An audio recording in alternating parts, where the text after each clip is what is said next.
ఈనాడు మనము జీవించి ఉన్నాము అనంటే ఈ అవ్వ ఆదాములో నుండే మనం వచ్చాం.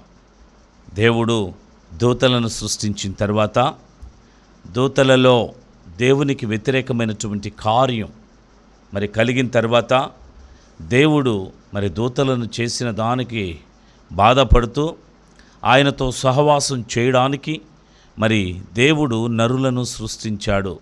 నరులను ఎలా సృష్టించాడయా అంటే భూమి నుండి మరి మట్టిని మన్నును తీసి మరి అచ్చు పోసి తర్వాత అతనికి ప్రాణం పోశాడు. జీవాత్మను ఉదగా నరుడు జీవాత్మ అయ్యాడు. ఈ జీవాత్మ అయినటువంటి ఈ నరుణ్ణి దేవుడు ఏం చేశాడయ్యానంటే మరి అందులో నుండి నరుడు ఒంటరిగా ఉండటం మంచిది కాదని మరి అతని కొరకు సాటి అయిన సహాయాన్ని మరి ఆయన ఏర్పరిచాడు.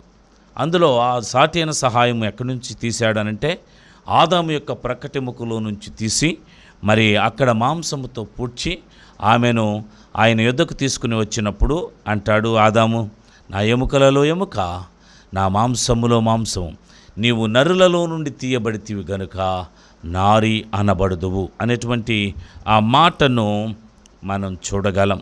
దేవుని యొక్క ప్రసన్నత ఎక్కడ ఉండాలని దేవుడు ఇష్టపడ్డాడంటే నరులలో ఉండాలని, నరులతో ఉండాలని ఆయన కోరుకున్నాడు, ఆయన ఇష్టపడ్డాడు.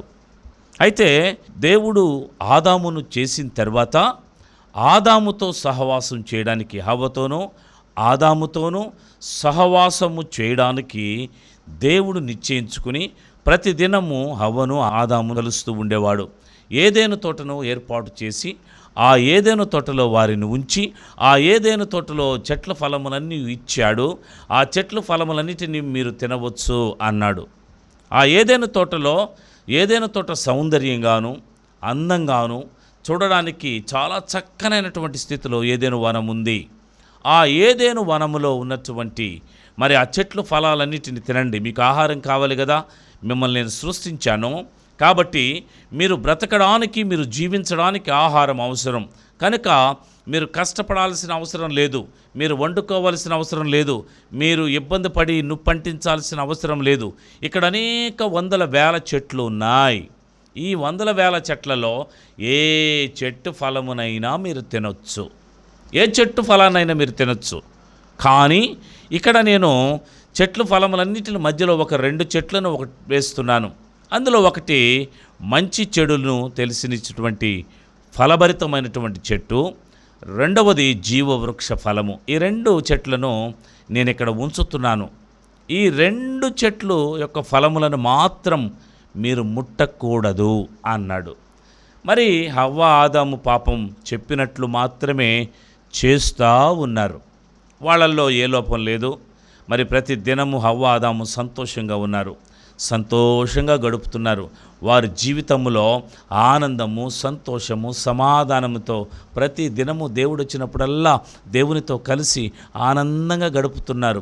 వారు మహిమ వస్త్రములతో నింపబడి ఉన్నారు, మహిమ దేహము కలిగినటువంటి స్థితిలో ఉన్నారు. వారు సిగ్గును ఎరగనటువంటి వారై ఉన్నారు. చూడడానికి సౌందర్యంగాను ఎంత చక్కగా ఉన్నారో అంత చక్కగా ఉన్నటువంటి ఆ హవ్వ ఆదాము ఎందుకు అంత చక్కగా ఉన్నారు అనంటే దేవుని పోలికలో వారిని దేవుడు సృష్టించాడు. మనం దేవుని పోలిక, జ్ఞాపకం చేసుకోండి, మనం ఎవరు పోలిక? దేవుని పోలిక. చాలామంది మేనమ్మ పోలిక, మేనత్త పోలిక, చిన్నాయన పోలిక, చిన్నమ్మ పోలిక అంటారు కదా. కానీ మనమంతా ఎవరి పోలికలో ఉన్నాం? దేవుని పోలికలో ఉన్నాం. దేవుని పోలికలో ఉన్నటువంటి మనము ఎలాగున్నాము? దేవునిని ఆరాధించడానికి, దేవునిని స్తుతించడానికి ఆ పోలికలో దేవుడు మనల్ని నిర్ణయించుకున్నాడు. అయితే ఈ ఏదైనా తోటలో పాపం వాళ్ళు సంతోషంగా సమృద్ధిగా ఉన్నది అందరికీ తెలిసిన విషయమే. ఏదైనా తోటలో ఉన్నారు. ఏదైనా తోటలో వారు ఉన్నప్పుడు దేవుడు ఒక మాట చెప్పాడు. ఏమని చెప్పాడంటే, ఇదిగో ఈ చెట్ల ఫలాలన్నీ తినండి, ఆ ఒక్క ఫలం మాత్రం తాకొద్దు అన్నాడు. ఆ ఫలములో ఉన్నటువంటి ఒక ఫలాన్ని వీళ్ళు తిన్నారు. తర్వాత వారు నేత్రములు తెరవబడ్డాయి, వారు పాపంలోనికి వచ్చేశారు అని. అసలు ఈ ఫలాన్ని వారు ఎందుకు తిన్నారు జ్ఞాపకం చేసుకోవాలి మనం.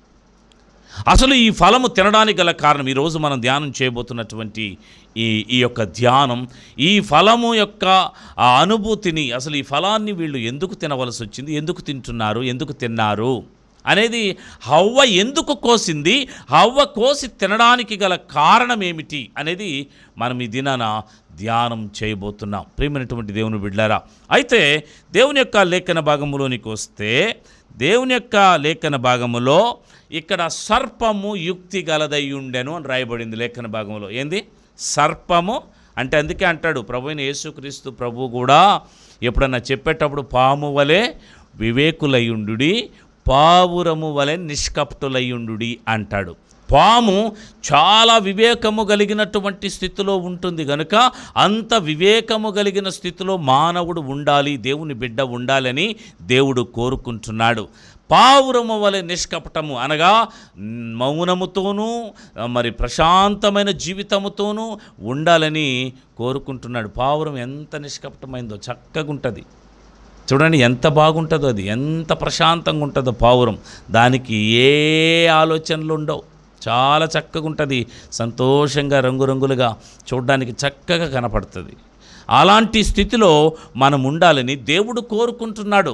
అయితే ఇక్కడ లేఖన భాగములోనికి వస్తే, అసలు వీళ్ళు పాపములోనికి అనగా ఈ ఫలము తినడానికి అనగా ఈ దినాన మంచి చెడులను వృక్ష ఫలములను అవ్వ తినడం మనం చూద్దాం.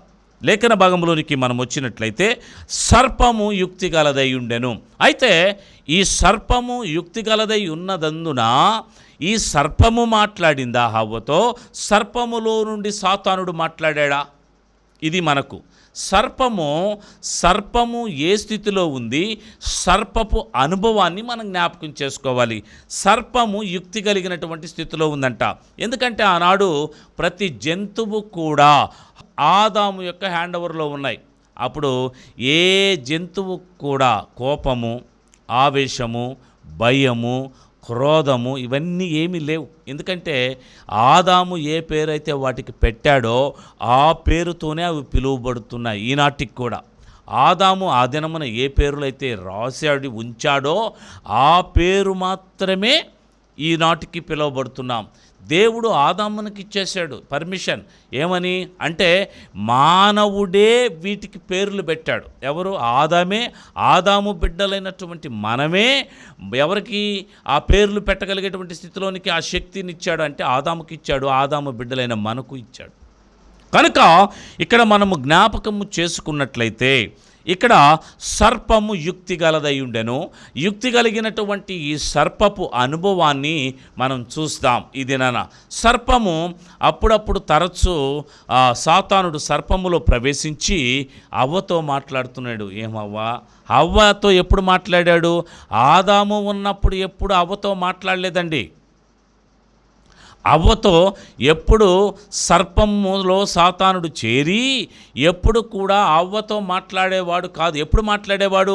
అవ్వ ఒంటరిగా దొరికినప్పుడు మాత్రమే సర్పము అవ్వతో మాట్లాడుతుండేది.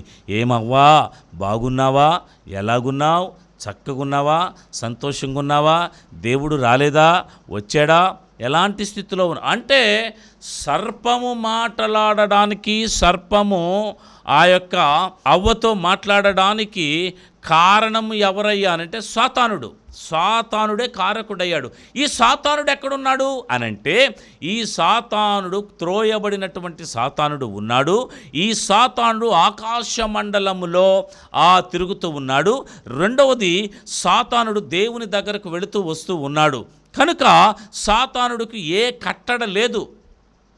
కనుకనే సాతానుడు విశాలంగా ఆయన హ్యాపీగా తిరుగుతూ ఉన్నాడు. తిరుగుతున్నటువంటి ఆ యొక్క సాతానుడు సర్పములో ప్రవేశించి ఎట్లాగైనా వీరిని నేను నాశనము చేయాలి. ఎందుకో తెలుసా? దేవుడు సంతోషపడడం నాకు ఇష్టం లేదు, దేవుడు ఆనందంగా ఉండడం నాకు ఇష్టం లేదు. ఎందుకో తెలుసా? నా ఆనందాన్ని ఆయన చెడిపేశాడు. ఎవరి ఆనందాన్ని? సాతానుడు అనగా దేవదూత యొక్క ఆనందాన్ని దేవుడు చెడిపేశాడు గనుకనే ఆయన ఆనందంగా ఉండకూడదని దేవునికిని సాతానుకుని మధ్య పోరాటం ఏర్పడింది. ఆయన కూడా దూతలను సృష్టించాడు. ఆయన సృష్టించినటువంటి ఆయన దూతల వలనే ఆయన పోరాటంలోనికి వచ్చాడు. ప్రియమైనటువంటి దేవుని బిడ్డలారా, జ్ఞాపకం చేసుకోండి.